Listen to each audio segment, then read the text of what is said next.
you'll see which scriptures we're going to be studying. Okay, so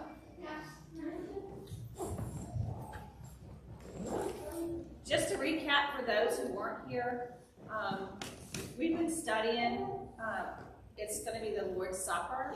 We'll finish it next Wednesday, and we will actually have our annual communion. Communion, right? Yeah. So we will be having bread and wine. Not real wine. Okay, don't want to get anybody, yeah. So, Nora up here trying to announce the last I know, something. sorry. Sit, no more food. So, Tuesday, cooking of the well. Next Wednesday, we'll be finishing this up. But tonight, we're going to go over the 12 disciples. We've already been through 8 of them. And the first Wednesday, we studied Thomas, Peter, Andrew, and Judas. Any comments about them? Any refreshing? No? Okay. And then the next Wednesday, we went through James, John, Bartholomew, who is also known as Nathaniel, and Jude, who is also known as Thaddeus. There's several of them, as you'll see, like Peter, who was also known as Simon. They have many names, so, and I tried to write down the different names for you. So tonight, also, I wanted to direct this to Anthony. He had asked a very good question last week. We were discussing about a donkey that talked. And in the discussion, he had asked, why did the Lord allow the female donkey to get beat? And I prayed over it, and the Lord had blessed me with discernment on that question. And this is how he instructed me on it. In the beginning, I don't know if you knew this or not, but in the beginning, the world was perfect. There was no sin. It was a perfect world. That's what God created. In the Garden of Eden, which was perfect, was Adam and Eve. And in the beginning, they did not sin. There was also planted a tree, the tree of knowledge. And through this tree, opened up their eyes. And do you realize that was the first of free will? Because they had a choice. God gave them a choice. He did not order them. He told them what the law was. But they had a choice to either follow the law or not. And they chose not to. So through free will, we get the choice. We get the choice to love our children or not to be bad parents. That's our choice. And God does not come down and stop you from doing that because that's our gift. We're not robots. He didn't create robots. He created us in His image. And He wants us to be like Him. So that's your answer. It's because of free will. And that can be a blessing, or it cannot. It's just our choice. So, now let's go on to our next 4. We're going to study Matthew. Matthew was also known as Levi, again, another name. Do you know what his profession was? Tax collector. Yes, he was a tax collector. And he was despised by the Israelites. That's why, they talk so badly, because what tax collectors did was they would take extra money and they would give it to the Roman guards, plus they would bet their own pockets. So let's just say they said, this Israelite owed say $100. They would beef it up a little bit and say $150. So they could give some to the soldier and then give some to their own self. That's why the Jewish people dislike tax collectors so much. Almost reminds you of some tax collectors in present day, right? So, if we turn to Mark 2, 13 through 17.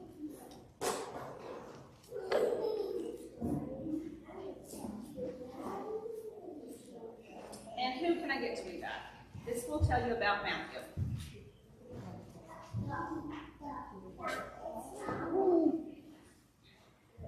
Sure.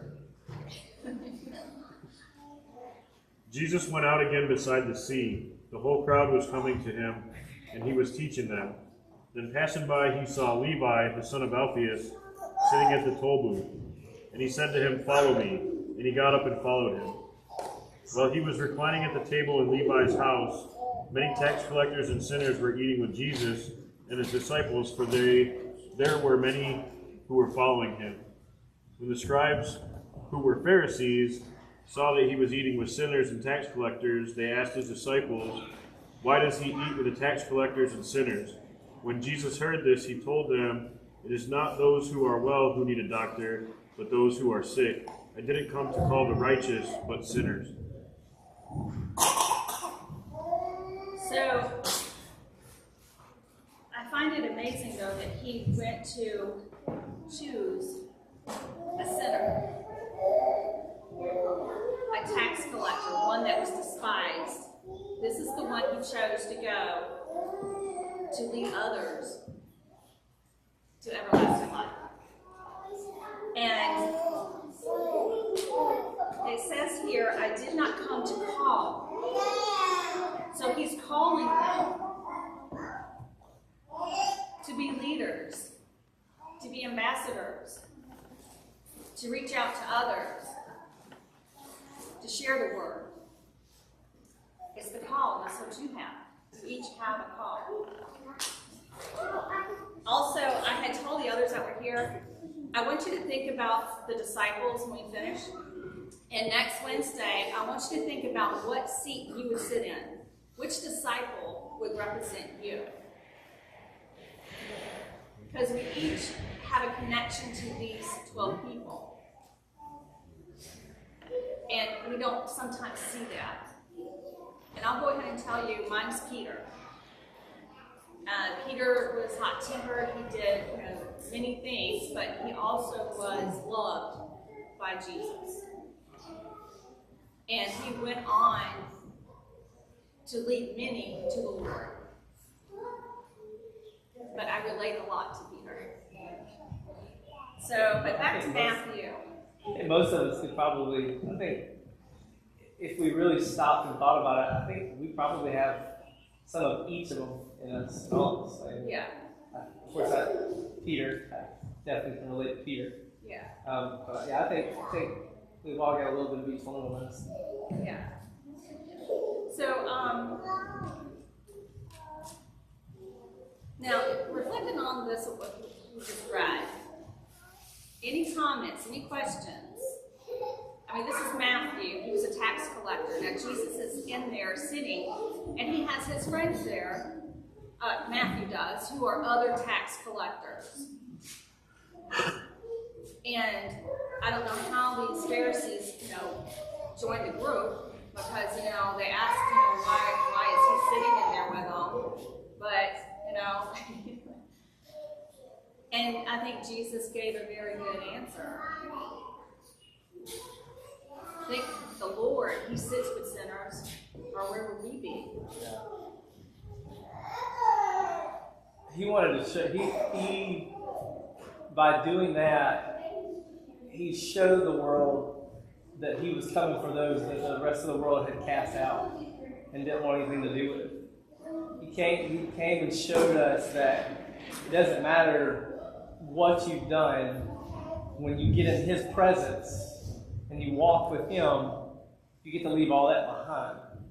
And he didn't care, if we, his ways are not our ways. So for him, political caste and all that stuff, societal norms were not his. And he came to institute kingdom, a kingdom mindset and a kingdom approach to life.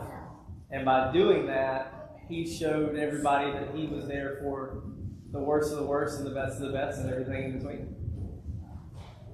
I think he kind of showed an example of him following in the ways of his Father in heaven, right? So how many times has God chosen throughout the Old Testament the worst people? Noah was a drunk.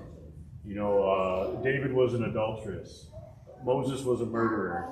When you look at that, all the things where society looks down on all these people completely and abandons them, God will pick them up and make them righteous.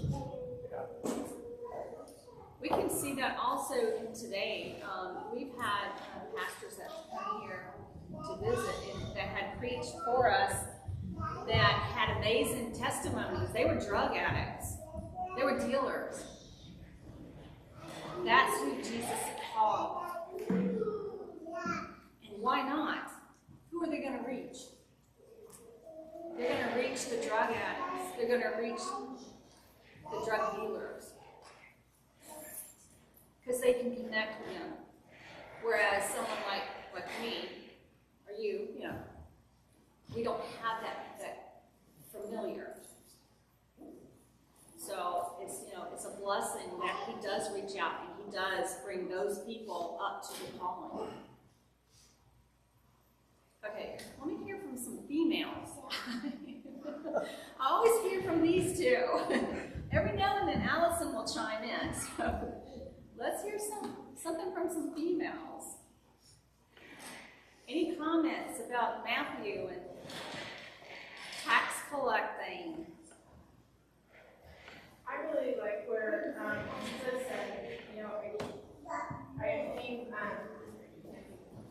said, I didn't come to call the righteous but sinners. And I think, for myself, I grew up in church my whole life, and I've seen a lot of churchy, righteous people, and a lot of times, and thankfully this is not the case with our church, but a lot of times people like that, they tend to want everything to go their way, and they want to control who comes in, and the demographics of what kind of people we have in our church. They want to control, everything. But I like how Jesus, he kind of put righteous people in their place, and he's like, I didn't come to call the righteous, but I came to call sinners. And you touched on that with the drug dealers. That's so important because he's gonna go out and like the tax collectors, who wanted to have dinner with him? Nobody. And so if we're not reaching out to the people that nobody wants to reach, are we doing like Jesus said? Are we living by his example? And I don't know. Yeah, that's a very good point, Allison. Very good, because that's exactly what we're supposed to be doing.